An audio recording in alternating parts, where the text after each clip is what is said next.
Hey folks, happy Monday to you. We continue our pastor's devotional series on this Monday, March 22nd. The statement of the day: help me to discern between what comes from you and what the world leads me to do. Help me to discern between what comes from you and what the world leads me to do. An important goal during Lent that we are trying to get to. And of course, during Lent, we take part in all of these devotional practices and increase spiritual life. And the hope is that we are emptying ourselves of things that might distract us from God, so that then we can include more things of God in our life, therefore better able to discern between our will and God's will. The passage I want to share with you today is one of my favorites over the last few years. I keep returning back to this and what it says about who we're supposed to be. We're in the Gospel of Mark today. So open in the Gospel of Mark, chapter 1, verse 35. As you go to that, just a more background about the Gospel of Mark, you'll realize that the Gospel of Mark, unlike Matthew and Luke, doesn't have a birth story. There's not the story of Jesus and angels coming to Mary and Joseph and John the Baptist's birth and shepherd and wise men and mangers and all of that. None of that story is there. For Mark, that's not an important factor. And partly because Mark was writing to an audience that was more Gentile than Jew. And so to make the tie back to Jesus as the sort of continuation, the furtherance of the Jewish faith, it didn't matter to those readers. What mattered was the divinity of Christ. And so Mark, his gospel begins with Jesus sort of walking out of the wilderness, ready to be baptized. There's no birth story, nothing. We just get right to the public ministry. And so Mark is a little bit different than Matthew and Luke in that way. So Mark chapter 1, verse 35.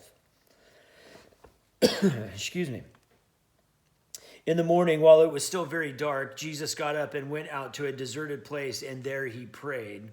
And Simon and his companions hunted for him. When they found him, they said to him, "Everyone is searching for you." Jesus answered, "Let us go to the neighboring town so that I may proclaim the message there also, for that is what I came out to do." And he went throughout Galilee, proclaiming the message in their synagogues and casting out demons. Now, just before that story in the Gospel of Mark, what you see is that Jesus begins his public ministry at Simon Peter's mother-in-law's house. So it's sort of like the disciples' home base, you might say, and in their home village. And he's healing people and casting out demons, doing all kinds of work. It must have been a great day to be there. All kinds of people from the village that are bringing him their infirmed loved ones, and he's healing them all. And the next day, they're looking for him, presumably because they're ready for him to come back and to do the same thing for them and their loved ones again today.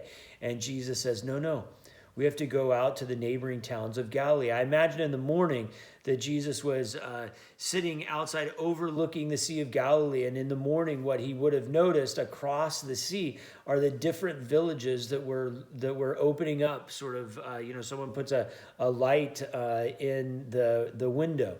And so you would be able to see the different villages by the morning light as they were putting out. And Jesus has a passion for those things. And the way that ties into the statement, the discerning prayer this morning, is that what the disciples wanted was for Jesus to come back to their house for them.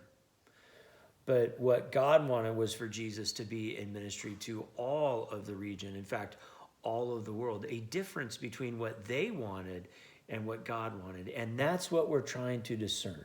The difference between what we want and what God wants. And so we continue on this Lenten journey. I pray that as you go about this week and think more about this, you might discover places where God is leading you beyond yourself, beyond your own intentions, beyond your will, and that you are discovering more of God's will. God bless. Have a great day.